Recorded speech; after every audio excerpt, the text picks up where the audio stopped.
am blessed and honored to present the greatest writer in the English language and the world's greatest dramatist, a prodigious, stupendous talent that had marked the history of our lives with his legendary masterpieces, William Shakespeare. I don't like such introductions, but really, thank you for the invitation cordially. I always love meeting and interacting with new people. Of course, I know how humble you are. Let's begin our conversation, shall we? Indeed, my dear. So, it's easy to distinguish that the fundamental dispositions and characteristics of human nature play a crucial role in your place. The social classes, for example. Taking into consideration your childhood, being raised in a small market town, the Stratford you so love, attending a local grammar school, the Kingston School, which was available to all boys within a borough free of charge, but yet having wealthy roots with remarkably important involvement civically, where would you place yourself in the so-called social classes? I belong in neither, I would say. I'm floating in between upper and working classes. I can't deny my unconscious attraction and connection to both worlds. I grew up among the so-called people of the working class, and later on in my career, I've always been in their service for their enjoyment. Even my father used to be a glove maker until he made it into a prominent citizen. On the other hand, I've always been impressed by his achievements in the city, which granted him an essential symbol of respectability, the coat of arms, and the privileged title of a gentleman. For the sake of pride, I had decided to apply for the glorious title also, and it was God's will to succeed. Since then, I proudly display the heavy badge of my coat of arms above the entrance to my home, windows and carves into my furniture. It's a tremendous honor and place I possess, which regardless of my liking, does lead me to the upper classes. Your legendary career had started during the Elizabethan and Jacobean ages, where poetry, literature, and music had bloomed to grow our world artistically. What effect would placing you at any other period, past, present, or future, have in your work, if any? The fact that the early modern period had helped me and many artists blossom and establish our names in the industry remarkably easier than before, since not only authorities, Queen Elizabeth and King James after her, had art and literature under their wings, but people were more ready than ever to hear, to think, to question, and ultimately to feel what we presented.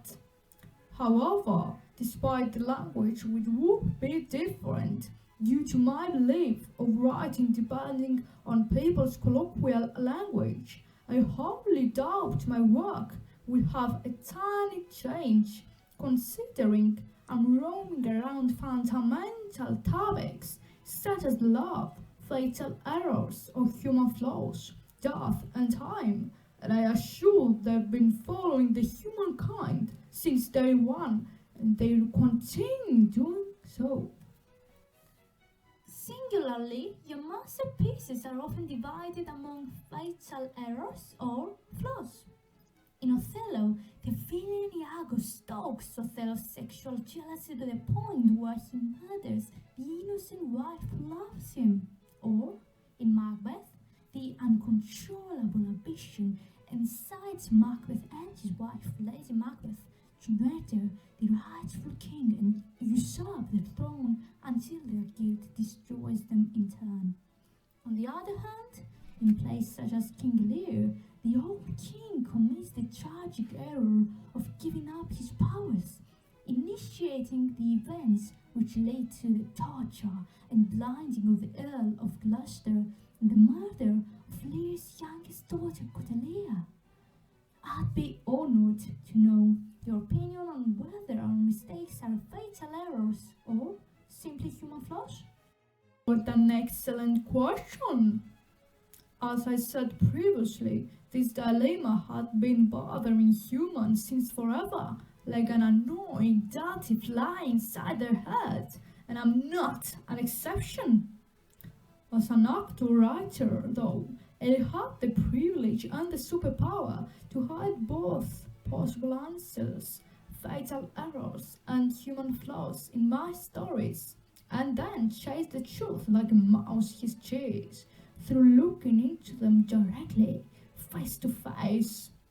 When I'm playing, I feel I have an out-of-body experience to observe and interact with both options, and then decide which one feels more accurate.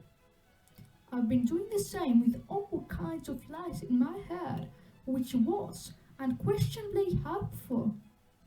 Talking about this specific experiment, growing up, as you might have noticed from my latest work, Cymbeline, the Winter Styles of the Tempest, I've come to the rather positive conclusion. It doesn't matter whether our actions, feelings, and thoughts are fatal errors or flaws. What matters is the charming God-sent lady named Forgiveness, which we will all get ultimately. Could you share with us some other dirty flies encircling your mind and how their results affected your thinking in life? I would honestly die to know. Surely, like all of us, love, death, time, and erotic passion have always been bothering my head.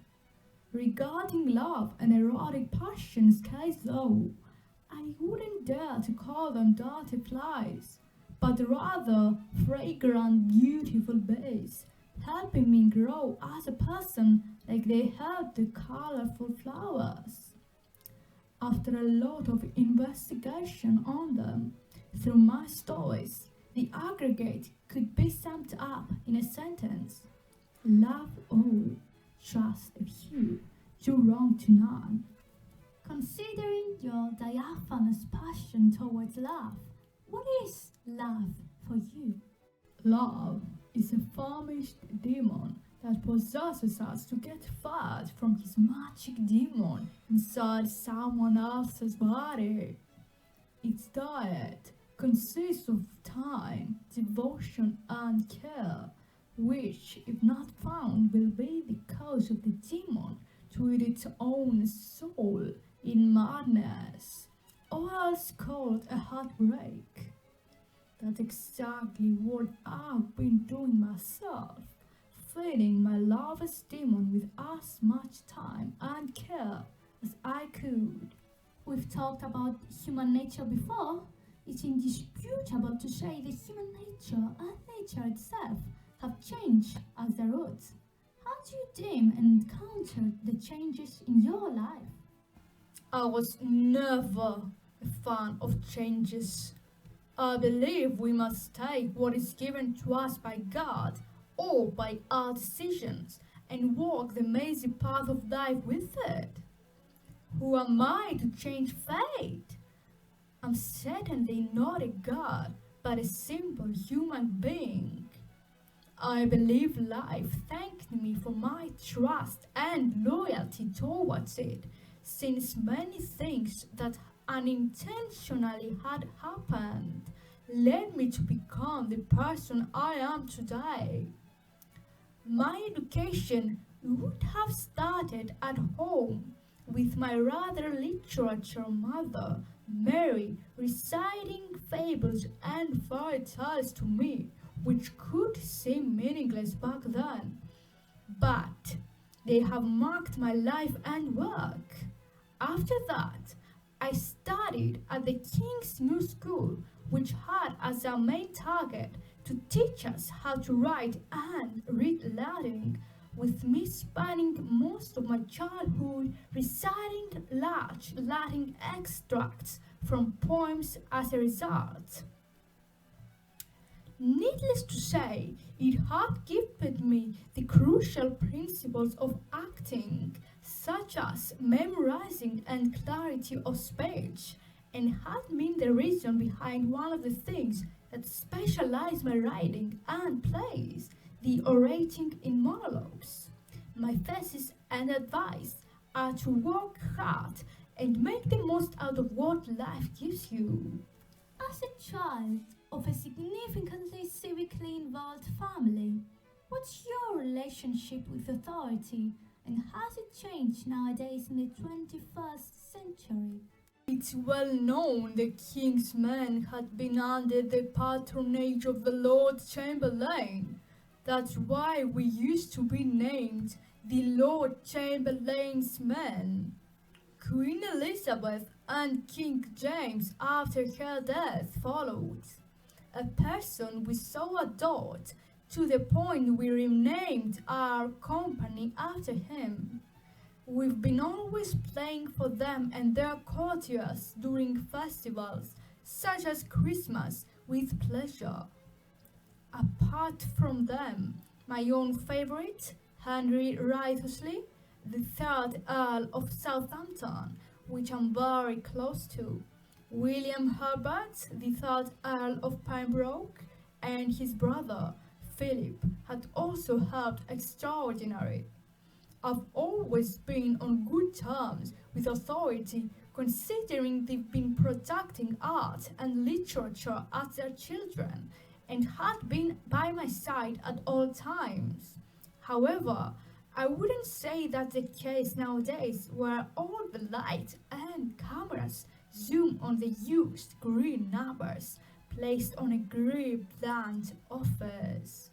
Really? What's the stimulus behind a mythical writer like you being so devoted to satisfying the audience to the point you often change your lines on stage? In a very joyful and intelligent way, I must add.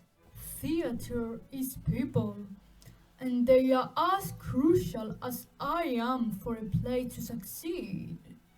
I try to communicate with them through my stories, make them wear the characters' shoes, and think in the same way the characters do to expand their ideas and way of thinking in the process.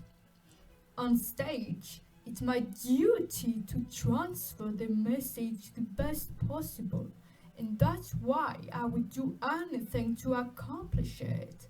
That's what makes theater special, the intense live interaction with the audience to please them the most possible. As you've mentioned, you've been the regular dramatist of the King's Men throughout your career, producing on average 2 plays a year for almost 20 years. Your works altogether have reached unbelievable numbers, specifically 38 plays, 2 narrative poems, 154 sonnets, and a variety of other poems. Where do you feel such magical inspiration and brainstorm come from? Not from the stars. Inspiration comes from inside. It's a special energy source, charged by hard work and constant expansion of knowledge. That's why I never missed out on it. If you feel like you lack brainstorm, don't look for answers from the sky, but books. How do you perceive quantity? And do you think it should be a factor to a writer's worth? A single drop of drinking water can cure a thirsty shipwrecked way more than the whole ocean. Quantity is meaningless to me, and I consider it a blasphemy to expose the world to rubbish nicknamed art. I strongly believe every word you write is an atomic bomb able to hypnotize and influence people's lives as much as death. It's our sacred responsibility as artists to share the messages we need to share with the world only. Meanwhile, you should look after yourself also. As I've said earlier, you are giving a piece of your mind through your stories, and you should be cautious. It's better to keep some things for ourselves. That's why I haven't shown all of my work, and neither I plan to do so. I'd like to learn more about your deep love and affection towards your birthplace, Stratford. It's not a secret, you've been spending a lot of time there purchasing the well-known new place and investing in properties. Honestly, an entire life wouldn't be enough to tell you everything I feel for my birthplace. I feel I'm connected with it with an umbilical cord which won't let me go away. That's why I would always visit London for work and only work and nothing permanent. As the years go by, I get to spend more and more time at Stratford, which makes me very happy. That's why I made a name for myself here, buying one of the biggest houses, applying for the coat of arms, investing in properties, and purchasing 107 acres of land. I want my family tree to continue blossoming here. Plus, I want to be known as a writer-actor from Stratford and not give the opportunity to anyone to question and debate my origins after life, as it has happened with many people like Marie Curie. And for the final question, how would you describe yourself? I see myself as a Renaissance painting, locked in a golden ancient frame and pinned on the local church of Stratford, surrounded by a lot of people. I'm impressed, honestly, by your humility and intelligence. I hope you had a great time also. It was really fun, I have to say. I had an amazing time meeting you. I'm sure your project will go excellent, and I wish you the best of luck. Thank you very much. Could I possibly be able to call you Will now? What do you think after our conversation? Oh, okay. William Shakespeare it is. I will link Will's latest work and more information about him down below. Trust me, you cannot die before you read a word of his excellence. I also need you to write in the comments the next person you'd like me to have a conversation with. Could be anyone from any age or even a fictional character from a cartoon, a show, a movie, anyone you like. Until then, from William Shakespeare And the super podcaster, Adios! adios!